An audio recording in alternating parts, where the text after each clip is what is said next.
My sister humiliated my daughter at dinner. Thanksgiving is for immediate family. I quietly left with my child. 2 weeks later, I posted photos from our beach trip. She asked, "How could you afford that?" I answered, "I stopped covering your bills." But before I begin, please like and subscribe to the channel. And we'd love to hear which part of the world are you joining us from. Let us know. Now let's dive into today's story. The November morning settled over Maple Ridge like a cold breath. Raina Caldwell stood at her kitchen counter, watching steam rise from her coffee mug in thin, disappearing spirals.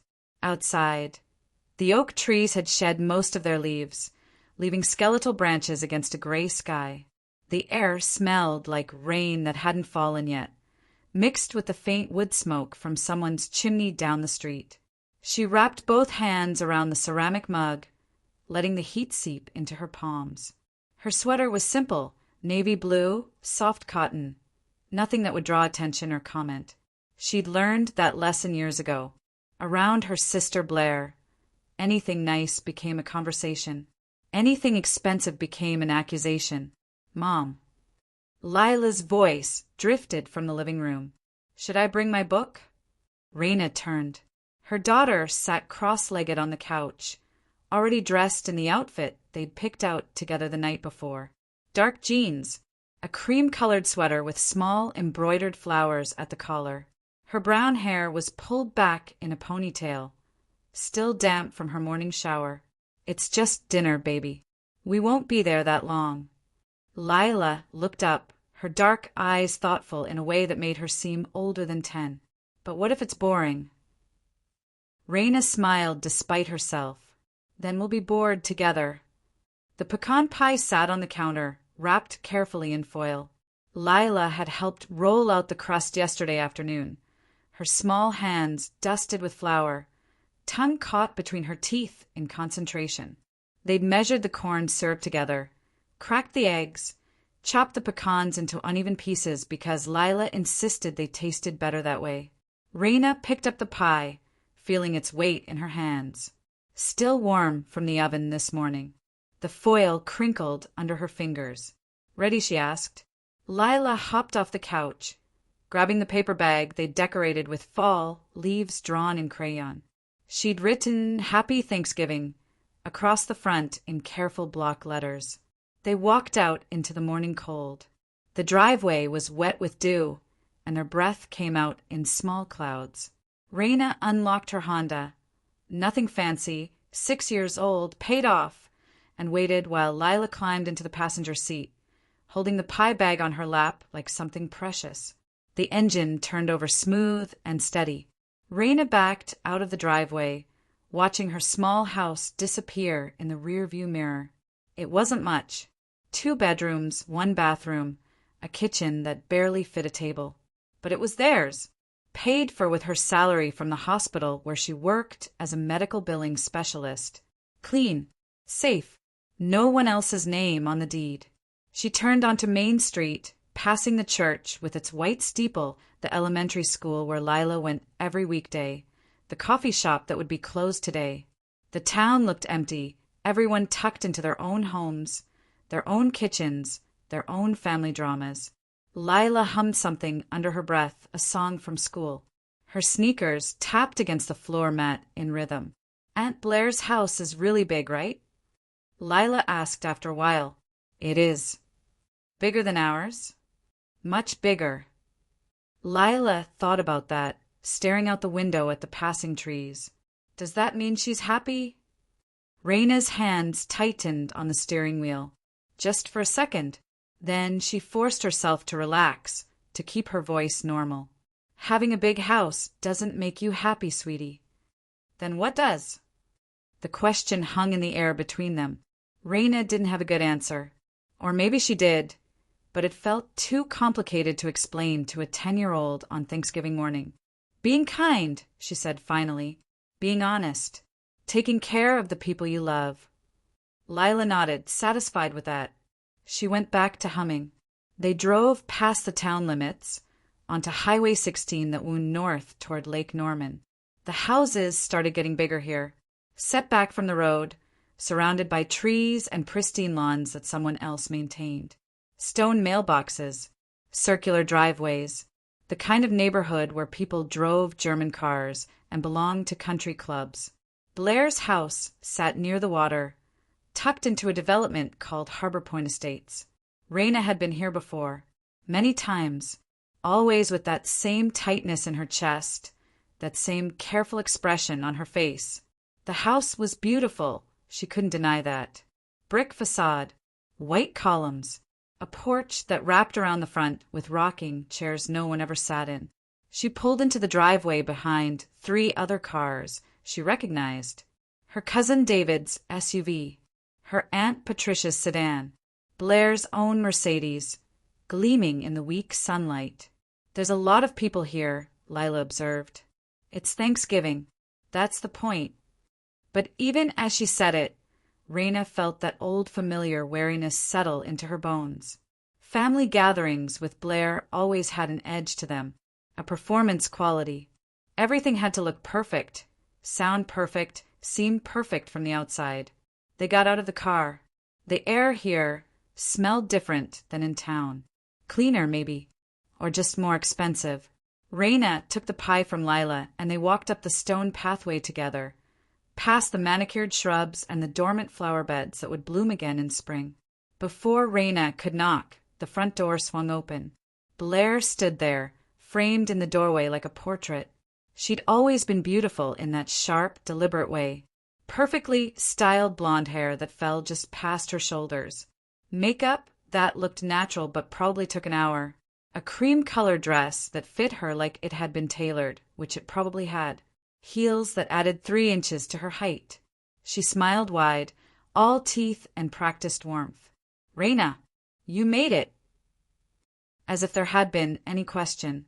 As if Raina would have driven 45 minutes for any other reason. "Happy Thanksgiving, Blair." They didn't hug. They never really hugged. Instead, Blair reached out and touched Raina's shoulder briefly, her hand cool and light, before turning her attention to Lila. "And look at you. You've gotten so tall." Lila smiled politely the way Raina had taught her. "Thank you, Aunt Blair." Come in, come in. Everyone's already here. We're just waiting on the turkey." The inside of the house was exactly what Raina expected. Hardwood floors that gleamed, crown molding, a chandelier in the foyer that probably cost more than Raina's car. Everything decorated in shades of cream and beige and soft gray, like a magazine spread about elegant living. Voices drifted from somewhere deeper in the house. Laughter, the clink of glasses. Raina held up the pie. Lila helped make this. Blair took it, barely glancing at the foil-wrapped package. "How sweet. I'll just put this in the kitchen." She disappeared down the hallway, leaving Raina and Lila standing in the foyer. "Mom." Lila whispered, "Where do we go?" "Good question." Raina took her daughter's hand. "Let's find everyone else." They followed the sound of voices into the living room. It was massive, with furniture arranged in careful clusters, a fireplace crackling with real wood, windows that overlooked the lake in the distance. The water looked gray today, choppy with wind. David spotted them first. He was Raina's first cousin, 43 years old, starting to bald, wearing a polo shirt and khakis like he'd just walked off a golf course. His wife, Angela, sat beside him, cradling a glass of white wine. "Raina." David stood up, genuine warmth in his voice. At least with him, it was real. "Good to see you." They shook hands. David had never been much of a hugger either. And Raina nodded to Angela, who smiled back with the practiced politeness of someone who'd married into this family and learned quickly how to navigate it. Aunt Patricia sat in an armchair by the window, her gray hair perfectly set, her pearls catching the light. She was Raina's father's sister, now in her 70s, still sharp as ever. She gave Raina a small nod of acknowledgement. Blair's children weren't in the room. Probably upstairs in their rooms, avoiding the adult gathering for as long as possible. Tyler was 13 now, Emma was 11. Good kids from what Raina could tell. Trapped in their mother's orbit same as everyone else. Can I get you something to drink? David asked. Wine? Beer? We've got sparkling water if you're driving. Water would be great. He headed toward what Raina assumed was the kitchen, leaving her and Lila standing there. Angela patted the cushion next to her on the couch. Lila, honey, come sit by me. Tell me about school. Lila looked up at Raina, who nodded. Then she crossed the room and perched on the edge of the couch, her hands folded in her lap. I'm in 5th grade now, Lila began, her voice quiet but steady. Raina stayed standing, not quite ready to settle in. She could feel Aunt Patricia's eyes on her, assessing, judging. That woman had never approved of Raina's choices. Not the divorce, not the modest house, not the decision to raise Lila alone rather than scramble for another husband. Blair swept back into the room, carrying a wooden tray with wine glasses arranged like an art installation. Drinks for everyone. Patricia, I poured you that Merlot you like. Angela, your Chardonnay. Raina. She paused, looking at Raina with raised eyebrows. I wasn't sure what you'd want. David's getting me water. Water. Blair's smile didn't quite reach her eyes. Of course. She distributed the wine glasses with practiced efficiency, making small talk that sounded natural but felt rehearsed. David returned with a tall glass of sparkling water, ice cubes clinking against the sides. Turkey should be ready in about 30 minutes, Blair announced. Then we can all sit down together. Raina sipped her water, letting the cold liquid settle her nerves. 30 minutes. She could handle 30 minutes. The conversation drifted around her. Patricia talked about her garden club. Angela mentioned something about their vacation plans. David asked about the Lake Association dues. Blair responded to everything with that same bright, controlled tone. Lila sat quiet on the couch, listening but not participating. She'd pulled her sweater sleeves down over her hands, a nervous habit Raina recognized. This was a lot for her. New place, formal atmosphere, adults talking about things that didn't matter to a 10-year-old. Raina caught her daughter's eye across the room and smiled. Lila smiled back, small and uncertain. The 30 minutes stretched. Raina found herself checking her watch twice, then forced herself to stop. Blair noticed, anyway. Somewhere you need to be. Her sister's voice carried just enough edge to make it clear she'd seen the gesture. No, just making sure Lila doesn't get too tired. She had soccer practice yesterday. Oh, you do soccer? Angela turned to Lila with renewed interest. What position? Midfielder, Lila said softly. That's wonderful. My niece plays soccer too. It's such good exercise. The conversation shifted to youth sports, which was at least safer territory. Raina let herself relax slightly, taking another sip of water. Then Blair stood up suddenly, clapping her hands together once. All right, everyone. Dinner is served. Let's make our way to the dining room. They all stood, following Blair like ducklings behind their mother. The dining room was through a set of French doors, an open space dominated by a massive oak table that could easily seat 12 people. It was set beautifully, Raina had to give Blair that. White china with gold trim, crystal glasses, cloth napkins folded into intricate shapes, candles in silver holders running down the center of the table, and name cards, small white rectangles with elegant calligraphy, positioned at each place setting. Raina's stomach dropped. She walked slowly along the table, reading the names. Patricia at one end, across from Blair at the head. David and Angela together on one side. 2 empty spots that must be for Tyler and Emma. And there, near the middle, Raina. Just one card. One setting. No Lila. Raina stopped walking. She stood very still, staring at that single-place card with her name written in perfect cursive. Lila came up beside her, pressing against her side. Mom, where do I sit? The room had gone quiet. Everyone else was finding their seats, pulling out chairs, settling in. But Raina didn't move. Blair appeared on the other side of the table, holding a wine bottle, ready to pour. She glanced at Raina, then at Lila, and something flickered across her face. Not quite guilt, more like satisfaction. "Oh," Blair said, her voice bright and false. "I didn't realize you were bringing Lila." The lie sat between them like something rotten. "You knew I was bringing her," Raina said quietly. "I told you last week." Blair set down the wine bottle carefully. She clasped her hands together in front of her, that same practiced smile still plastered on her face. "Well, the thing is—" She paused, as if choosing her words carefully. "I've decided this year that Thanksgiving should be for immediate family only. Adults.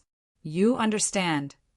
Raina felt Lila's hand slip into hers, small and warm and trembling slightly. "Lila is family," Raina said. Her voice hadn't changed. Still quiet, still calm, but something in her chest had gone very, very cold. "Of course she is. But I think it's important." Blair looked around the table, as if gathering support from the others. "I think it's important to teach children about boundaries, about understanding that sometimes events are meant for grown-ups." Patricia nodded, slightly agreeing. Angela looked down at her plate. David shifted in his chair, but said nothing. No one was going to speak up. No one was going to say this was wrong. Blair continued, her voice taking on that particular tone she used when explaining things to people she considered beneath her understanding. "It's not personal, Lila. You're a sweet girl.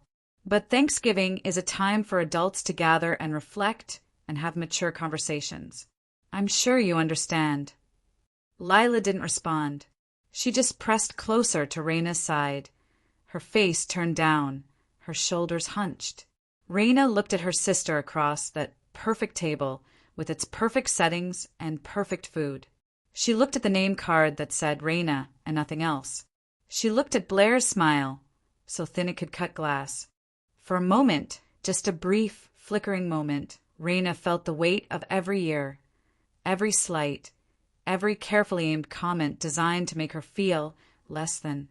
She felt the birthday parties Lila wasn't invited to, the family photos Blair posted online that never included them, the Christmas cards that came addressed only to Raina Caldwell with no acknowledgement that she had a daughter. She felt all of it, and then she felt it settle into something hard and cold and absolutely clear. Raina squeezed Lila's hand once, gently. Then she let go. She walked to the counter where she'd seen Blair place their pecan pie. It sat there among the other dishes, turkey, stuffing, green beans, rolls, all catered, probably because Blair never actually cooked. She picked up the pie, still in its foil, still in the decorated paper bag.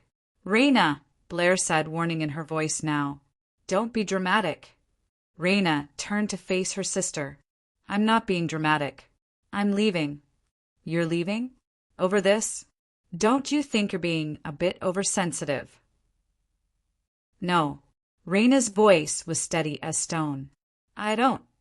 She looked at Lila, who was still standing by the table, confusion and hurt written across her young face. "Come on, baby." Lila didn't hesitate. She crossed the room quickly, almost running, until she was back at Raina's side. They walked toward the door. Behind them, Raina could hear Blair's voice rising. "You're really going to ruin Thanksgiving over this? You're going to make a scene because I tried to set a boundary." Raina didn't turn around. She kept walking through the living room, past the expensive furniture and the crackling fireplace and the windows overlooking the lake. "Raina!" Blair's heels clicked on the hardwood as she followed them. "Don't you dare walk out of here. Don't you dare make me look bad in front of everyone." Raina reached the front door, pulled it open. Cold air rushed in, shocking after the warmth inside. "Raina and Caldwell, if you walk out that door, don't expect me to." The door closed, cutting off whatever threat Blair had been about to make. The afternoon had turned colder. The sky was darker now, clouds gathering thick and gray. Raina walked down the stone pathway with Lila right beside her, their footsteps crunching on gravel. Behind them, the front door stayed closed.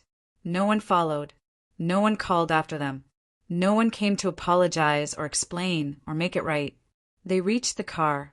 Raina unlocked it with hands that didn't shake. She set the pie in the back seat, then opened the passenger door for Lila. Her daughter climbed in without a word, buckling her seatbelt with mechanical precision. Raina got behind the wheel, started the engine, backed out of the driveway past all those expensive cars belonging to people who'd sat silent at that table.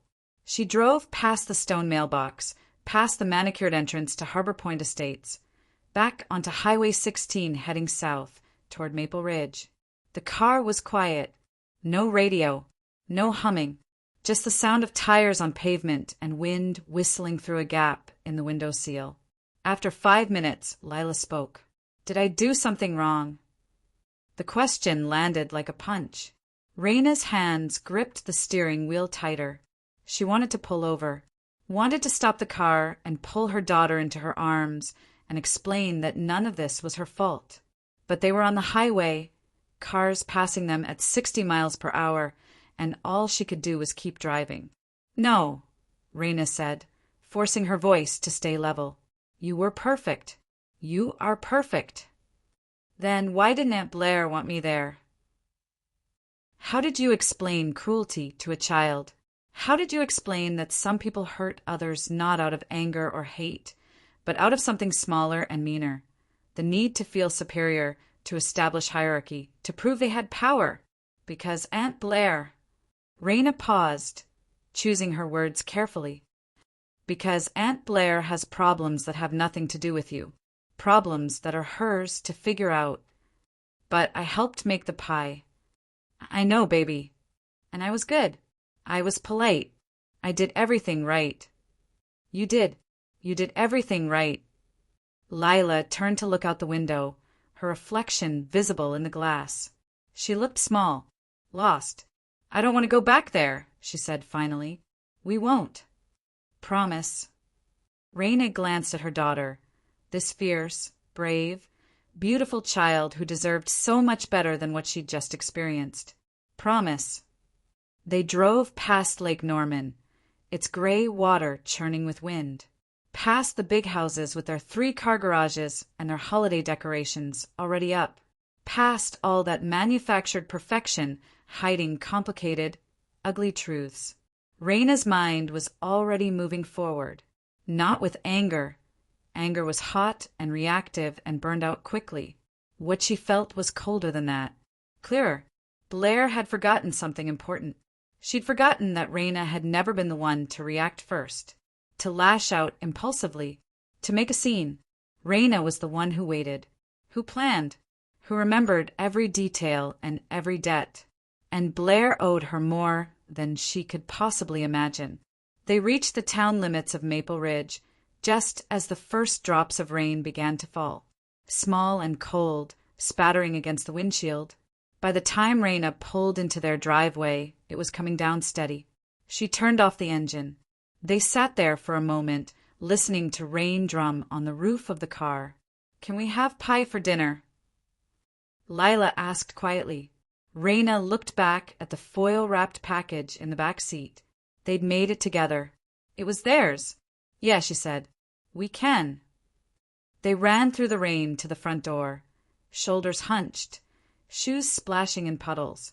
Inside, the house was dark and cool. Raina flipped on lights, turned up the heat, while Lila kicked off her wet sneakers by the door. "Why don't you change into something comfortable?" Raina suggested, "I'll make us some real food before we have dessert." Lila nodded and disappeared down the hallway toward her bedroom. Raina stood in her small kitchen, water dripping from her hair, her nice sweater damp at the shoulders. She unwrapped the pie and set it on the counter. It looked good, golden crust, pecan filling gleaming with caramelized sugar. She pulled out her phone. 1 missed call from Blair, 2 text messages. She didn't open them, didn't even glance at what they said. Just set the phone face down on the counter and left it there. Then she started pulling ingredients from the refrigerator. Eggs, cheese, milk. She'd make them scrambled eggs and toast. Something warm and simple and comforting. Lila came back wearing her favorite pajamas, soft flannel with stars on them. She climbed onto one of the kitchen stools and watched Raina cook. Mom. Yeah, baby. Are we okay? Raina cracked an egg into the pan, watching it sizzle and spread. She thought about Blair's house with its perfect table and its cruel exclusion. She thought about all the years she'd swallowed her pride, kept her mouth shut, played nice for the sake of family. She thought about the look on Lila's face when she'd asked where to sit. We're better than okay, Raina said. And she meant it. They ate scrambled eggs and toast at their small kitchen table while rain ran down the windows outside. Then they had pie for dessert, big slices with vanilla ice cream melting into the filling. Lila laughed for the first time all day when ice cream dripped onto her pajama shirt. After dinner, they curled up on the couch together and watched a movie Lila picked, some animated thing about talking animals. Raina didn't really pay attention to the screen. She stroked her daughter's hair while Lila leaned against her side, warm and safe and home. Her phone buzzed on the coffee table. More messages from Blair, probably. Or maybe David or Angela, offering weak apologies on Blair's behalf. Raina didn't pick it up. Later, after Lila had gone to bed, Raina sat alone at her kitchen table with her laptop open in front of her. The house was quiet except for the rain still falling steadily outside. She opened her email, navigated to her personal files, found the folder labeled Financial Records. Inside were spreadsheets, lots of them, organized by date, by expense, by category. Cedar Finch Solutions. It was a name that meant nothing to most people. A small LLC she'd registered 7 years ago when Blair first came crying to her about the divorce, about debt, about needing help just for a little while. Raina had helped. Of course she had. That's what family did, right? They helped each other. Electric bill, $185 per month. Paid automatically through Cedar Finch Solutions. Water bill, $92 per month. Same account. Property taxes, $4, $200 annually. Split into quarterly payments. Car insurance, $167 per month. Home insurance, $283 per month. HOA dues for Harbor Point Estates, $4.25 per month. The list went on. 7 years of payments. Regular as clockwork. Always on time. Always from Cedar Finch Solutions, which Blair believed belonged to her ex-husband's former business partner, who felt bad about how things ended. Blair had never questioned it, had never asked for details, had simply accepted the money the way she accepted everything, as her due. Raina opened each payment account one by one. Utility companies, insurance providers, the county tax office, the HOA management company. She navigated to the automatic payment settings, and one by one, methodically, she scheduled cancellations. Not immediate. That would be too obvious, too easily traced back to this specific moment, but staggered. Electric first, scheduled to disconnect in 2 weeks, then water, then insurance, then the others, spaced out over the next month and a half. By the time Blair realized what was happening, it would be too late to stop the cascade. Raina finished the last cancellation request just after midnight. She closed her laptop, sat in the dark kitchen with rain still falling outside. Her phone buzzed again. She picked it up this time just to see. 7 missed calls from Blair. 14 text messages. The most recent one read, "You're being ridiculous. Call me." Raina set the phone back down without responding. She wasn't being ridiculous. She was being precise, calculated, fair. Blair wanted boundaries. She was about to learn what real boundaries looked like. Raina stood up from the table, turned off the kitchen light, walked down the hallway to check on Lila one more time before bed. Her daughter was asleep, sprawled across her twin mattress with blankets tangled around her legs. one arm thrown over her stuffed rabbit. Her face was peaceful, innocent, unmarked by the cruelty she'd faced today. Rena stood in the doorway, watching her daughter breathe in the dim glow of her nightlight. No one hurt her child, not family, not friends, no one, and there were consequences for trying. She closed Lila's door gently and went to her own room. She'd sleep well tonight, better than she had in years, because for the first time in a long time, she'd stopped pretending, stopped making herself small, stopped accepting treatment she didn't deserve for the sake of keeping peace. Peace, she was learning, was overrated. The morning after Thanksgiving, Rena woke early. 6 a.m. like always. Her body didn't know how to sleep in, even on a Friday that should have been about rest and recovery. She lay in bed for a few minutes, listening to the house settle around her. Rain had stopped sometime during the night, leaving everything wet and clean-smelling. She could hear a bird calling from the oak tree outside her window, high and insistent. Yesterday felt both distant and immediate. She could still see the name cards on that table, still hear Blair's voice explaining boundaries like she was doing everyone a favor. Rena's phone sat on her nightstand, charging. She picked it up, scrolled through the messages she'd ignored last night. Blair's texts had evolved from demanding to accusatory to victimized. How could you embarrass me like that? You made everyone uncomfortable. This is exactly why we have problems. You're teaching Lila the wrong lessons. Nothing about what Blair had done. Nothing acknowledging that she'd excluded a 10-year-old from a family dinner. There was one message from David, sent at 11:47 p.m. Hey, that was rough today. Sorry I didn't speak up. Probably should have. Hope you and Lila are okay.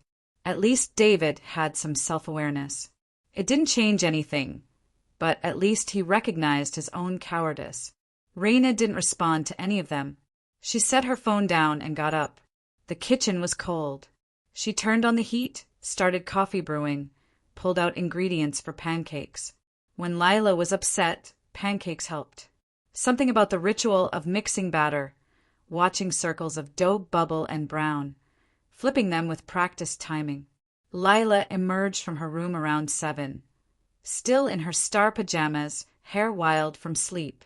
She climbed onto her usual kitchen stool without speaking, resting her chin on her folded arms. How'd you sleep? Rena asked, whisking the pancake batter. Okay. Lila paused. I had a weird dream. Yeah. We were at Aunt Blair's house, but it was underwater, like full of water, and she kept trying to serve dinner, but all the food was floating away. Rena poured 3 circles of batter onto the hot griddle. They sizzled and spread. That does sound weird. Are we going to see Aunt Blair again?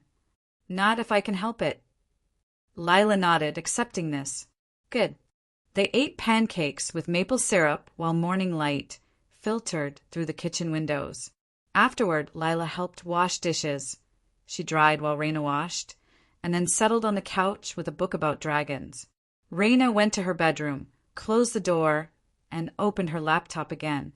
The Cedar Finch Solutions files were still up from last night. She looked at the payment cancellations she'd scheduled, double-checking dates and accounts. Everything was set. The first disconnection would happen in exactly 2 weeks. But there was more to do. She opened a new browser window and logged into the county property records database. Public information, available to anyone who knew where to look. She typed in Blair's address, 847 Harbor Point Drive. The record loaded. Owner of record, Blair Whitcomb. Purchase date, April 2018. Purchase price, $675,000. But there was more. A lien filed in 2019, another in 2021. Current outstanding balance on the mortgage, $489,000. Rena did the math. 7 years of payments at roughly $2,800 per month. That was $235,200 in mortgage payments alone, plus all the other bills. utilities, insurance, taxes, HOA dues. She pulled up her own records. Over 7 years, she'd paid out approximately $427,000 to keep Blair's life running smoothly. $427,000. Her hand stayed steady on the keyboard, but something tight and hot burned in her chest. That money hadn't come from nowhere. It had come from her salary, from extra shifts she'd picked up at the hospital, from the modest inheritance her father had left when he died 5 years ago, money she'd planned to save for Lila's college fund. Instead, it had gone to maintain Blair's lifestyle, her big house, her nice car, her ability to host Thanksgiving dinners where she excluded people who'd literally paid for the meal. Raina closed the property records and opened a new spreadsheet. Started typing. She documented everything. Every payment, every date, every account, 7 years of financial support, all tracked and recorded with the meticulous attention to detail that made her good at her job. Then she started researching something else. Trust funds. Specifically, restricted trusts for minors. She spent 2 hours reading, learning about trustees and beneficiaries, understanding how to set up an account that would provide for Blair's children, Tyler and Emma, without giving Blair access to the funds. The kids weren't to blame for their mother. They were trapped in her orbit same as everyone else, learning her values, watching her behavior, probably confused about why their aunt and cousin suddenly never visited anymore. They deserved protection, security, a safety net, just not through their mother. By noon, Raina had a plan. Not just the payment cancellations. That was step 1. This was step 2. She'd need a lawyer. Someone who specialized in trust law and estate planning. Someone discreet. She opened a new tab and started searching. The weekend passed quietly. Raina took Lila to the library on Saturday, where her daughter checked out 6 books about space exploration. They made spaghetti together for dinner, the kitchen filling with the smell of garlic and tomatoes. Sunday was for laundry and groceries and the ordinary maintenance of life. Raina moved through these tasks with her usual efficiency, but her mind was always working, always planning the next steps. Her phone continued buzzing with messages from Blair. The tone shifted from day to day, sometimes angry, sometimes hurt, sometimes manipulative in that particular way Blair had of making herself the victim in every situation. Raina never responded. Monday morning, she went back to work, dropping Lila off at school first. She worked the early shift at the hospital, processing medical claims and insurance forms in a quiet office on the 3rd floor. The work was tedious, but she was good at it. Precise, detail-oriented, the same qualities that made her good at planning quiet revenge. During her lunch break, she called the law office she'd researched online. Parker and Associates, a firm that specialized in estate planning and trust creation. A receptionist answered on the 2nd ring. Parker and Associates, how may I direct your call? I need to speak with someone about setting up a trust fund. For minors? Of course. Let me transfer you to Mr. Garrett's office. He handles most of our trust accounts. Hold music. Something classical that Raina didn't recognize. Then a male voice, professional and measured. This is David Garrett. Raina almost laughed at the coincidence of the name, but stopped herself. Mr. Garrett, my name is Raina Caldwell. I need to set up a restricted trust for my niece and nephew. The funds would be available for specific purposes, education, medical care, basic necessities, but not accessible to their mother. A pause. Then I see. That's certainly doable. We'd need to discuss the specific terms and structure. Would you like to schedule a consultation? Yes, as soon as possible. I have an opening tomorrow at 4 p.m. I'll be there. She hung up feeling lighter. Pieces were falling into place. That afternoon, back at home, she received an email from the electric company confirming her cancellation request. Service to 847 Harbor Point Drive would be disconnected on December 10th unless the account was transferred to a new payment method. 14 days. Raina closed her laptop and went to start dinner. The consultation with David Garrett went smoothly. He was younger than she expected, maybe 40, with kind eyes and a no-nonsense approach she appreciated. His office was small but professional, located above a coffee shop in downtown Maple Ridge.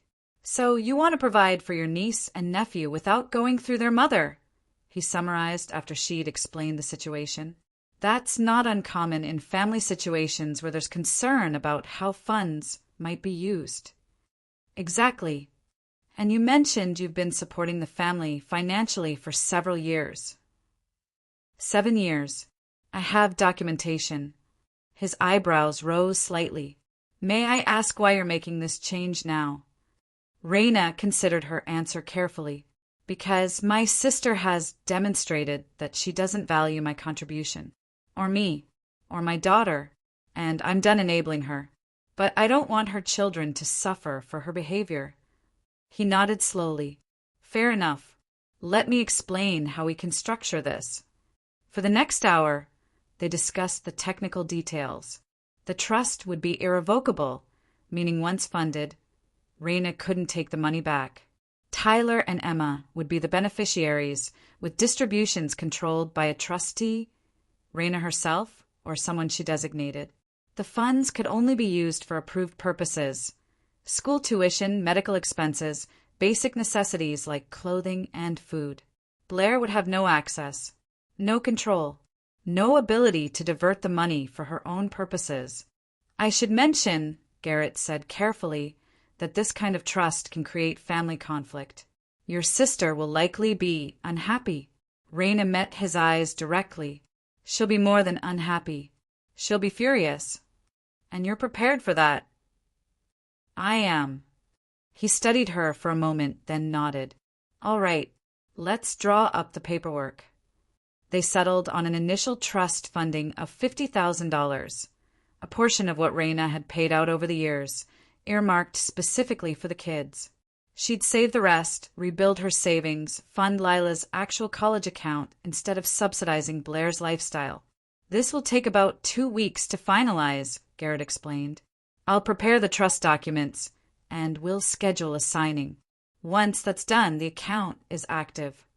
2 weeks is perfect, because by then the first of Blair's bills would be coming due with no automatic payment to cover them.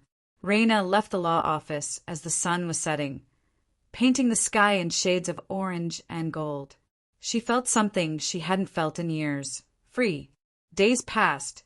Raina maintained her routine: work, home, time with Lila.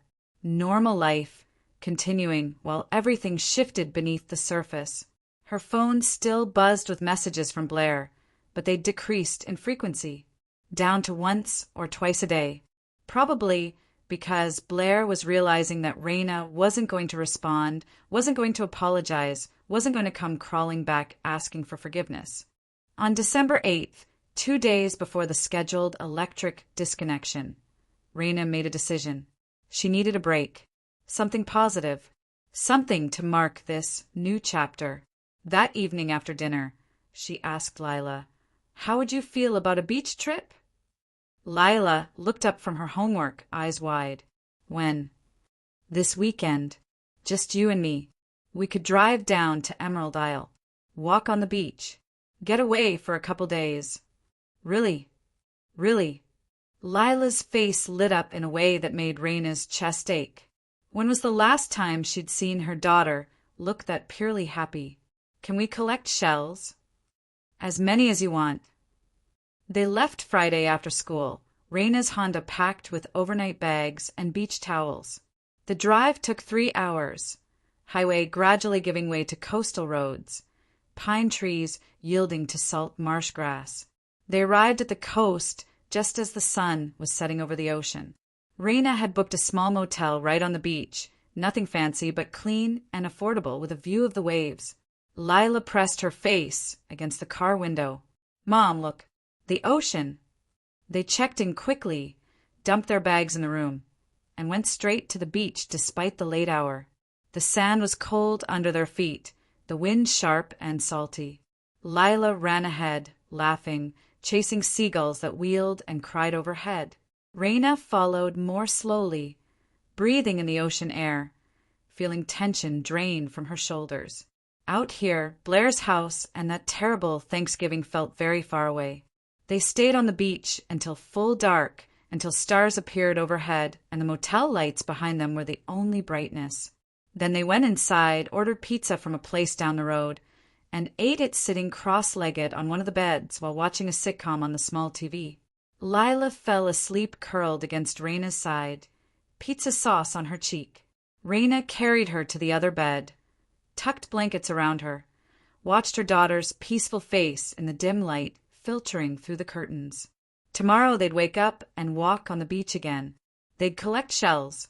They'd eat breakfast at that little diner she'd spotted near the pier. They'd be together, just the two of them, without anyone making them feel less than. Raina pulled out her phone, snapped a picture of the ocean view from their window. Dark water, white foam, stars overhead. Then another of Lila sleeping, peaceful and safe. She opened Instagram, posted the ocean photo with a simple caption, "Peace looks good on us." Then she turned off her phone and went to sleep. Saturday morning brought sunshine and temperatures warm enough to be comfortable in a sweatshirt.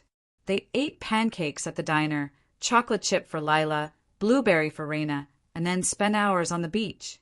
Lila found sand dollars and spiral shells and smooth pieces of sea glass worn down by the waves. She filled an entire bucket with treasures, sorting them by color and size, creating elaborate categories only she understood. Raina sat in a folding chair she'd bought from the motel gift shop, coffee in hand, watching her daughter run back and forth between the waterline and their little camp. Her phone was off, deliberately, completely off, not just silenced. Whatever was happening back in Maple Ridge could wait. This sunshine and salt air and her daughter's laughter, this was what mattered. They stayed until mid-afternoon, until Lila's cheeks were pink from sun and wind, until Raina's coffee was long gone and her book was half-read. Then they went back to the motel, showered the sand off, and ventured out to explore the small tourist town. They found a mini-golf course with pirate-themed obstacles. Lila won by 6 strokes, celebrating with elaborate victory dances that made Raina laugh harder than she had in months. They ate fish tacos at a place with outdoor seating and string lights hanging overhead. Watched the sun set again, painting the sky in shades of pink and purple and gold. "Mom," Lila asked, working on her second taco, "can we come back here? Like regularly?" "You want to make it a tradition." "Yeah, just us. No one else." Raina reached across the table and squeezed her daughter's hand. "I'd like that." That night, back in the motel room, Raina finally turned her phone back on. The messages flooded in immediately, dozens of them, but these weren't from Blair. The first was from David, her cousin. "Blair's freaking out. Something about her electric bill? Says they're shutting off service on Monday. Did you know anything about this?" Then one from Angela. "Blair is calling everyone asking for money. Says she's having some kind of account issue. Is everything okay with you too?" And finally, multiple messages from Blair herself. "The electric company says my account is closing. Call me. This is your fault somehow. I know it. How could you do this to me? My kids are going to freeze because you're being petty. Call me." Raina read through them all calmly, sitting on the motel bed while Lila brushed her teeth in the bathroom. The electric disconnection was scheduled for Monday, the 10th. Today was Saturday, the 8th. That meant Blair had just received the final notice, probably in the mail today, maybe yesterday. The water bill notice would arrive next week. Then the insurance notifications. Then the others, cascading one after another like dominoes falling. Raina typed a response. One message, short and clear. "I stopped covering your bills." She hit send. Then she turned off her phone again and went to help Lila pick out which shells to bring home and which to leave on the beach. Sunday they slept late, ate a big breakfast, took one final walk on the beach. Then they packed up the Honda and started the drive home. Lila dozed in the passenger seat, exhausted and happy, her bucket of shells rattling gently on the back floor. Raina drove in comfortable silence, thinking about what would come next. The messages from Blair would escalate. The accusations would get worse. There might be phone calls to other family members, attempts to paint Raina as vindictive and cruel. Let her try, because unlike Blair, Raina had documentation. 7 years of bank statements, payment receipts, proof of every dollar she'd spent keeping Blair's life running smoothly. And unlike Blair, Raina had never asked for anything in return. No gratitude, no acknowledgement, just basic decency, basic respect, a place at the table for her daughter. That had been too much to ask. So now Blair would learn what it was like to actually stand on her own, to pay her own bills, to be responsible for her own life. They reached Maple Ridge just as the sun was setting again. This whole trip bookended by sunsets, which felt appropriate somehow. Raina pulled into their driveway. Home looked exactly the same, small and tidy in theirs. "Can I bring my shells inside?" Lila asked, already half awake. Of course. They unloaded the car together. Lila carried her bucket carefully like treasure. Raina brought their bags and the leftover snacks from the trip. Inside, the house was cool, but not cold. The plants needed watering. The mail had accumulated on the kitchen counter. Normal life waiting for them. Raina dropped their bags in the laundry room and returned to the kitchen. She picked up the mail, sorting through it. Bills for her. A postcard from Lila's school about winter break. Some grocery store flyers. And one thick envelope from Parker and Associates. The trust documents, ready for her review and signature. Raina opened the envelope carefully. Inside were neat stacks of paper, legal language formatted in precise paragraphs. Everything David Garrett had promised, converted into official documentation. The Tyler and Emma Whitcomb Trust. She read through the terms carefully, checking each provision. The funds would be available for education, medical care, housing assistance if needed after they turned 18, but always controlled, always monitored, always protected from being diverted or misused. Blair's children would be okay, even if their mother wasn't. Raina set the documents aside and finally turned her phone back on properly. The messages were overwhelming. 37 from Blair, 15 from David, 8 from Angela, 3 from Aunt Patricia, even 2 from Blair's kids, forwarded through their mother's number. She scrolled through them all, not reading carefully, just skimming for the general tone. Anger, confusion, accusation, panic. Blair had realized the electric bill wasn't the only problem. She'd checked her other accounts, discovered the water scheduled disconnection, the insurance cancellations, the HOA payment failures. Her perfect life was starting to crack, and she was desperate. One message stood out, sent at 11:47 p.m. last night. "You're really going to do this? You're really going to ruin me over one misunderstanding?" Raina almost laughed. One misunderstanding. That's what Blair was calling it. Not cruelty, not exclusion, not 7 years of taking without gratitude. A misunderstanding. She typed a response. "It wasn't a misunderstanding. You showed me exactly who you are, and I've decided to stop pretending that's acceptable." Then she added, "The kids have a trust fund now. Tyler and Emma will be taken care of, but you're on your own." She hit send before she could second-guess herself. The response came within 60 seconds. "What trust fund? What are you talking about?" Raina didn't answer. She put her phone down and went to help Lila sort through her shell collection, finding the perfect spot on her bedroom windowsill for the prettiest ones. Outside, the evening settled into full dark, December cold creeping in through window frames. But inside their small house, everything was warm. The electric disconnection happened exactly when scheduled. Monday, December 10th, 9 a.m. Raina knew because David called her at 9:47 a.m. His voice strained with something between concern and confusion. Raina, Blair's power just went out. She's at my office right now, completely hysterical. She says you did this. Is that true? Raina sat at her desk in the hospital billing department, processing insurance claims with her usual efficiency. She kept her voice level. I stopped paying her electric bill. That's true. You were paying, wait, what? How long have you been paying her bills? 7 years. Silence on the other end. Then 7 years.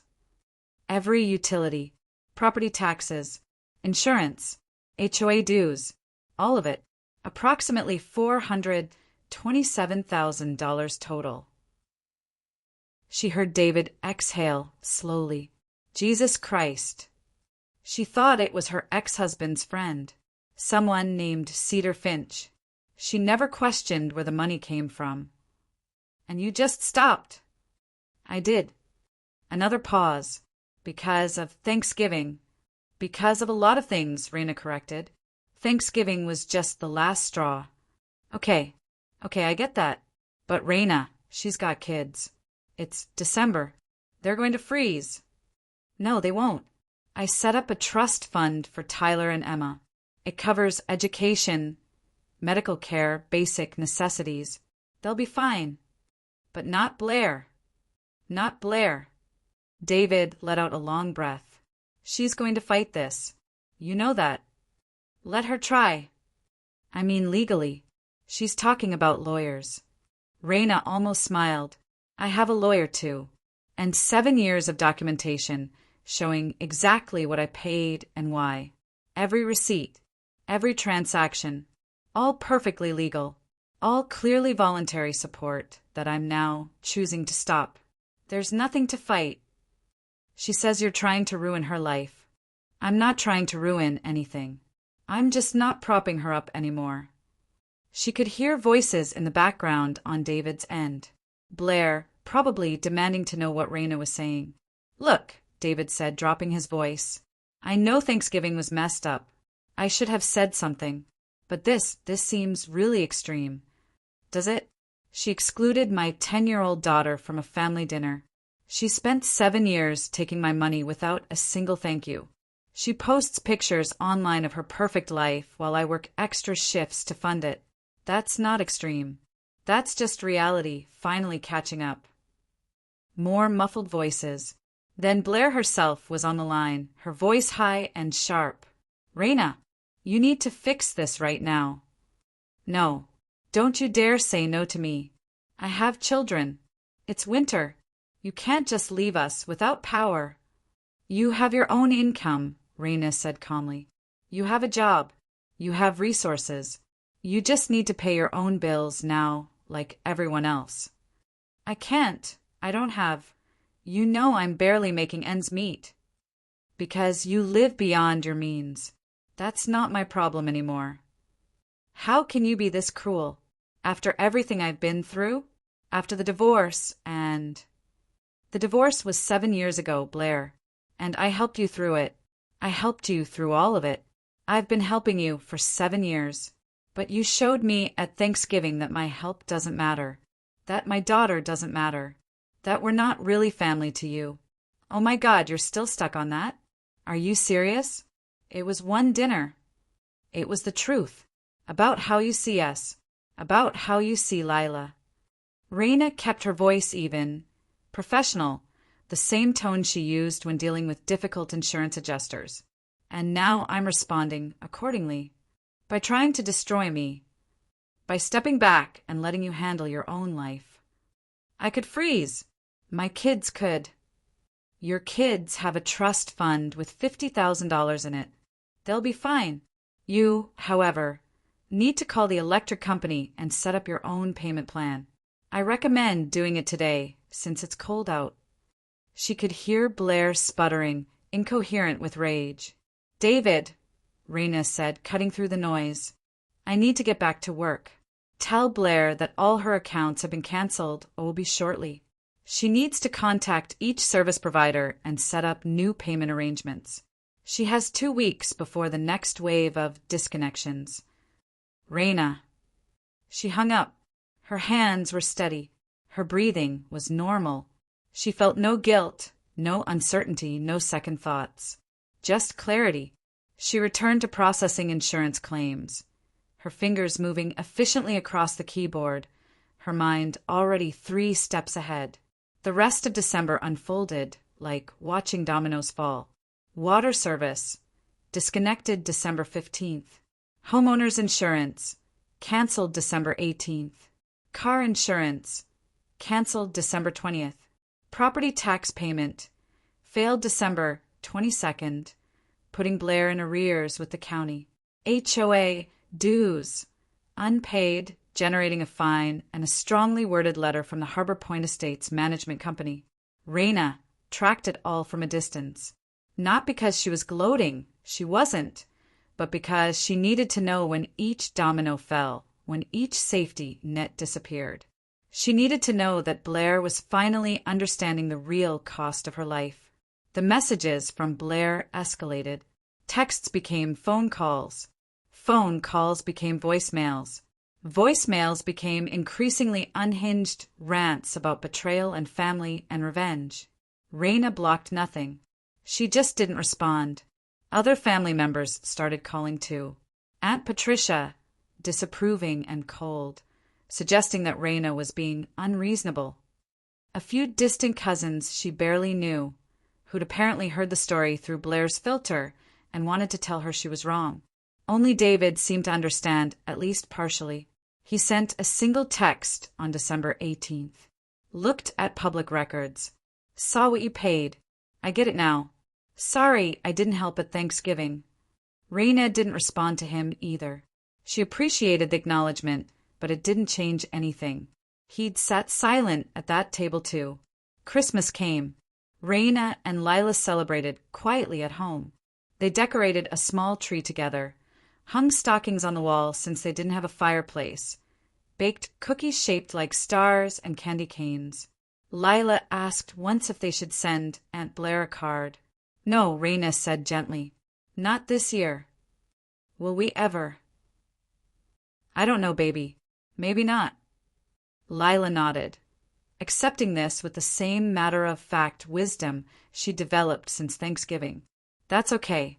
We have each other. We do. On Christmas evening, after Lila had opened her presents, new books, an art set, a telescope she'd been wanting, Reina's phone rang. Blair's number.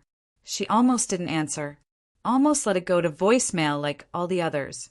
But something made her pick up. Hello. Reina. Blair's voice was different, quieter, missing the sharp edge it usually carried. We need to talk. About what? About everything.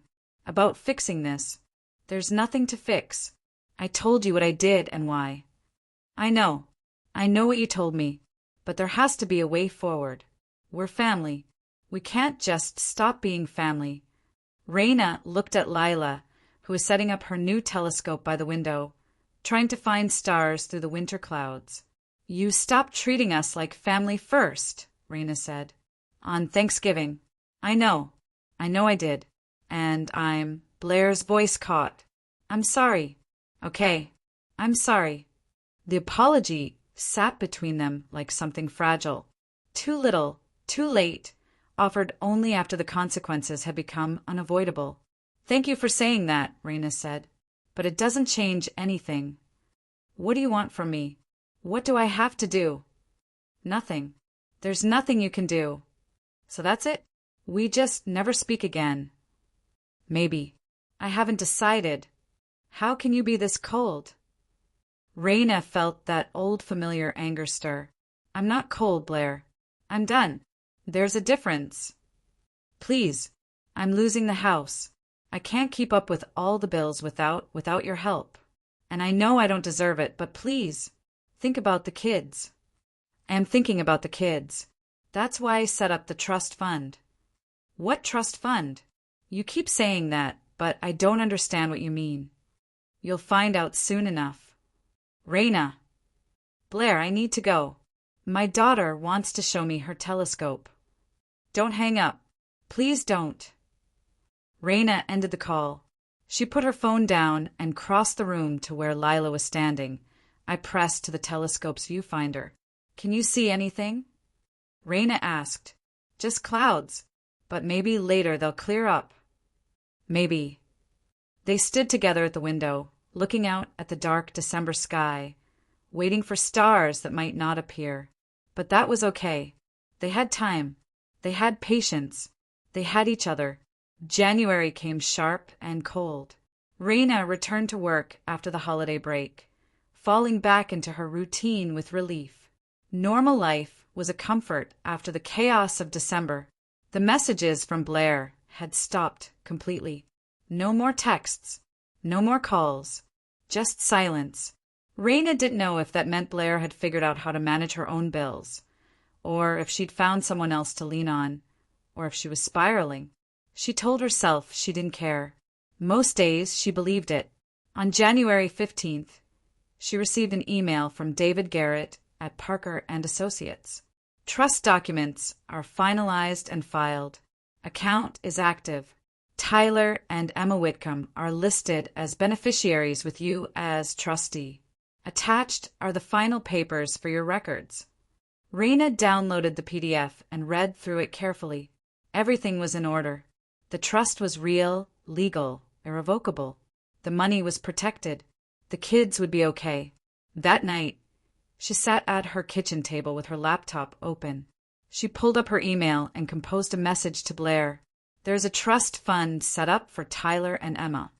$50,000 initial funding. It covers education, medical care, and essential living expenses. They will have access when they turn 18, with some funds available earlier for approved expenses like school tuition. You don't have access to it.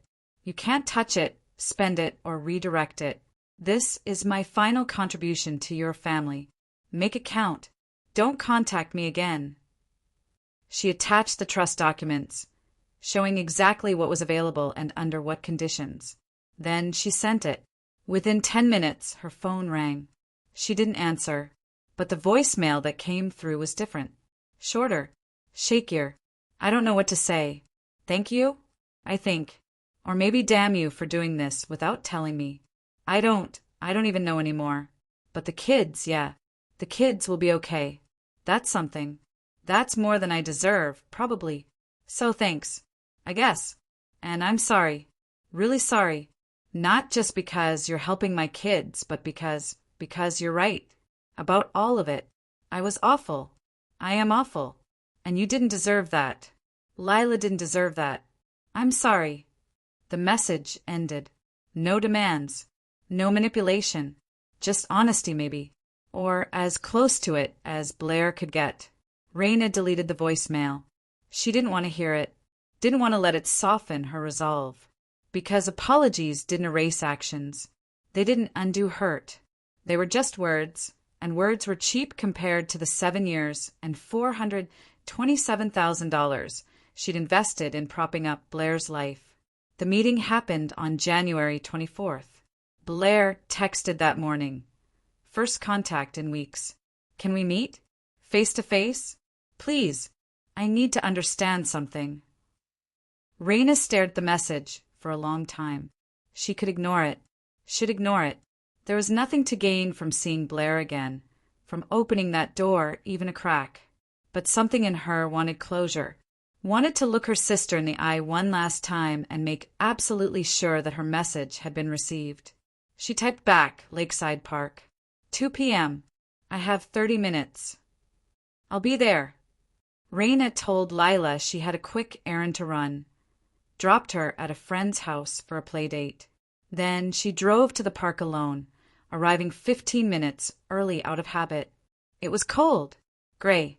The lake looked dark and choppy, winter wind pushing small waves against the shore. The park was mostly empty, a few joggers, one person walking their dog, nobody lingering. Raina sat at a picnic table near the water, hands in her coat pockets, watching the horizon. Blair arrived exactly at 2. She parked her Mercedes. Somehow she'd kept the car, and walked across the grass toward the picnic table. She looked different. Smaller, maybe.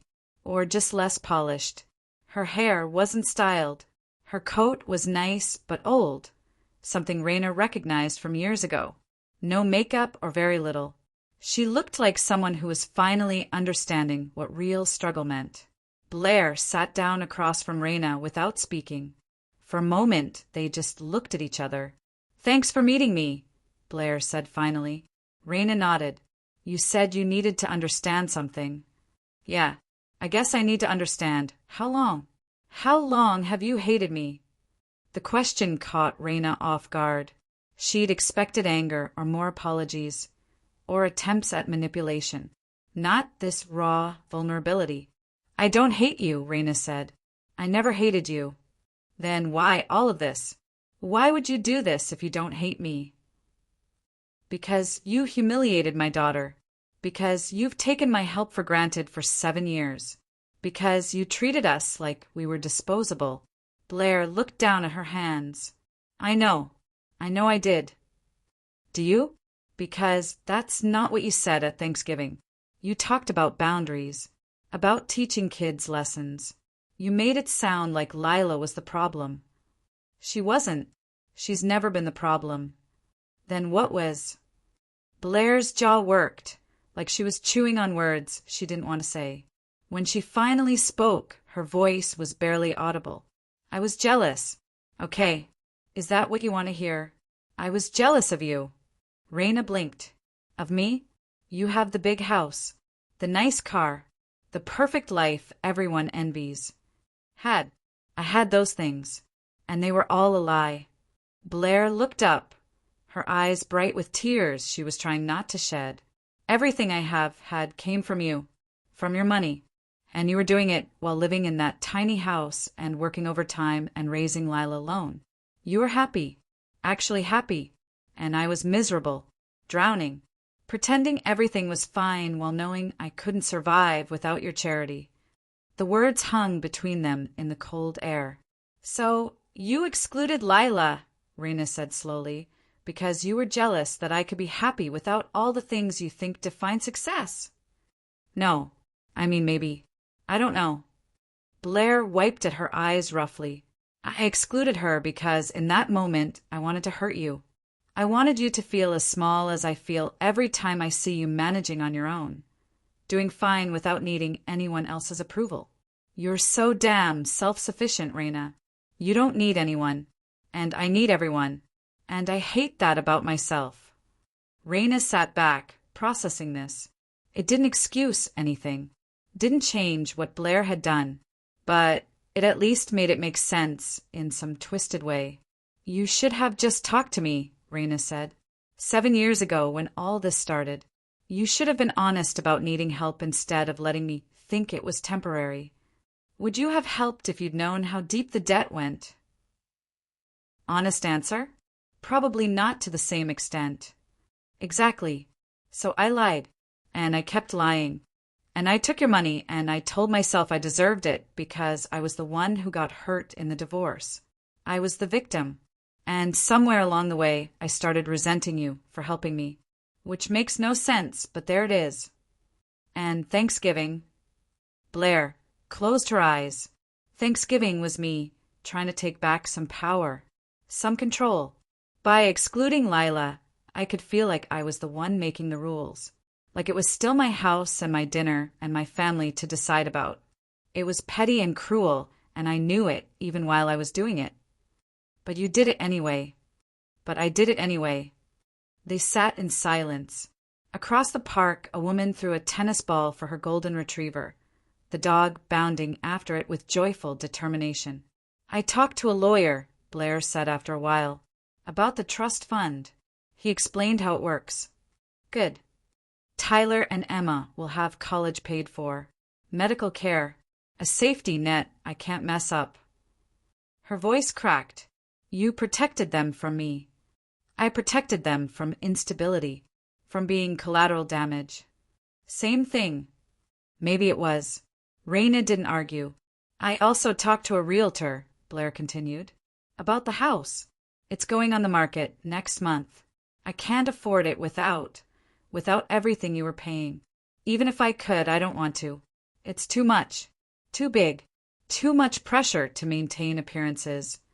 Where will you go? I found a rental. A townhouse. 2 bedrooms. It's fine. It's what I can actually afford on my salary. She laughed bitterly. Imagine that. Living within my actual means. Revolutionary concept. It's called being an adult. Yeah, I'm learning that now. At 41 years old. Better late than never, I guess. Raina looked at her sister, really looked at her, and saw someone different than the polished, perfect woman from Thanksgiving. Someone raw and honest, and maybe finally real. But it didn't change anything. I'm glad you're figuring it out, Raina said. Genuinely. But that doesn't mean we go back to how things were. I know. I meant what I said. The trust is for the kids. That's my last contribution. After this, we're done. Done how? Like we never speak again. Maybe. I don't know yet. Blair nodded slowly. Can I apologize to Lila? In person? No. The word came out harder than Raina intended, but she didn't take it back. She's moved past this, Raina explained. She's happy. She's doing well in school. She has friends. She doesn't need you coming back into her life just to make yourself feel better about what you did. I don't want to make myself feel better. I want her to know I'm sorry. Then write her a letter. I'll read it first. If it's appropriate, I'll give it to her. But you don't get FaceTime with my daughter right now. Maybe not ever. Blair flinched like she'd been slapped. Okay. Yeah. Okay. Anything else? Just. Blair's voice shook. Thank you. For the trust. For the kids. You didn't have to do that. No, I didn't. But they're innocent in all this. They are. And they talk about you sometimes. About Cousin Lila. They remember the times you all came to visit, before things got weird. Emma still has that book you gave her for her birthday. Raina remembered. The one about space. Yeah, she reads it constantly. Something in Raina's chest loosened slightly. Not forgiveness, not reconciliation, just the smallest acknowledgement that maybe, despite everything, there were still things worth protecting in this broken family. I need to go, Raina said, standing up. My 30 minutes are done. Blair stood too. They faced each other across the picnic table one last time. For what it's worth, Blair said, you were right. About all of it. And I'm sorry I made you be the strong one, the responsible one, the one who had to make the hard choices. You deserved better. Yes, Raina agreed. I did. She walked away without looking back. Got in her Honda, started the engine, drove out of the parking lot. In her rearview mirror, she could see Blair still standing by the picnic table, small and alone against the gray winter sky. Raina didn't feel triumph, didn't feel vindication, just peace. 3 weeks later, on a Sunday afternoon, Raina stood in her kitchen preparing Lila's school lunch for Monday. Peanut butter and jelly, Lila's favorite, despite all the other options available. Apple slices in a small container, a granola bar, a juice box, and a note written on yellow paper in blue ink. You're amazing. Love, Mom, with a small heart drawn next to the words. She did this every Sunday, this quiet ritual of preparing for the week ahead. It steadied her, made her feel like she was doing something right in a world that often felt chaotic. Lila sat at the kitchen table behind her, working on a project for school. Something about ecosystems. She had books spread out everywhere, colored pencils, a poster board covered in drawings of food chains. Mom. Lila asked without looking up, why do sharks have to eat seals? Can't they just eat fish? They do eat fish, but they also eat seals because that's how their ecosystem works. It seems mean. Nature isn't mean. It just is. Lila considered this, then went back to drawing what looked like a very friendly shark next to a very nervous seal. Raina smiled and returned to lunch prep. She sealed the sandwich in its bag, packed everything in Lila's lunch box. Purple with stars on it, matching her favorite pajamas. Her phone buzzed on the counter. A text. She almost ignored it. She'd gotten good at ignoring texts, but something made her check. It wasn't Blair. It was David Garrett from the law office. Quick update. Tyler's trust funded his winter soccer league fees and new cleats. Emma's trust covered her school, orchestra, instrument rental. Everything processed smoothly. Thought you'd want to know it's working as intended. Raina read the message twice, feeling something warm settle in her chest. The kids were okay. More than okay. They were playing soccer and learning instruments and living normal lives while their mother figured out how to stand on her own. She texted back, "Thank you for the update." Then she set the phone down and walked over to Lila's table, looking at the ecosystem poster. "That's a really good shark," she said. Lila beamed up at her. "You think so?" "Definitely. Very accurate. Want to help me with the ocean part? I need to draw kelp, but I don't know how." "Sure." They spent the next hour working on the project together, drawing kelp forests and coral reefs, labeling species, discussing which animals ate what in the delicate balance of ocean life. It was ordinary, peaceful, exactly what Sunday afternoon should be. Later, after Lila had gone to bed with her dragon books and her stuffed rabbit, Raina sat alone on her couch in the quiet house. She thought about Blair, about Harbor Point Estates and that perfect table with its name cards and its deliberate exclusion, about 7 years of support that had ended with a few clicks on a computer. She thought about trust funds and lawyers and boundaries that should have been set years ago. She thought about Lila asking where to sit, and she felt nothing. Not anger, not guilt, not vindication or satisfaction or regret. Just the quiet certainty that she'd done the right thing. Blair would survive. She'd downsize and struggle and learn to live within her actual means. Maybe she'd become a better person because of it. Maybe she wouldn't. That wasn't Raina's concern anymore. Tyler and Emma would be protected. They'd have education and security and options their mother couldn't take away. They'd grow up and maybe understand someday what their aunt had done for them.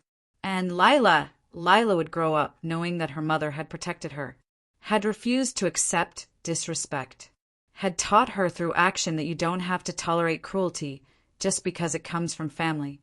Raina picked up her phone one last time, scrolled through her contacts until she found Blair's number. She didn't call, didn't text. She just changed the contact name. From Blair Whitcomb to Blair No Contact. Then she set the phone down and turned off the living room lights. Tomorrow was Monday. Work and school and normal life. Lunch boxes with notes and hearts. Ecosystems and food chains and the natural order of things. She'd make coffee in the morning. Drive Lila to school. Process insurance claims at her desk. Pick up groceries on the way home. Help with homework. Make dinner. Read a chapter of whatever dragon book Lila was currently obsessed with. Normal. Steady. Peaceful. Just them. Just enough. And it was everything. Outside, the January wind rattled bare branches against her window.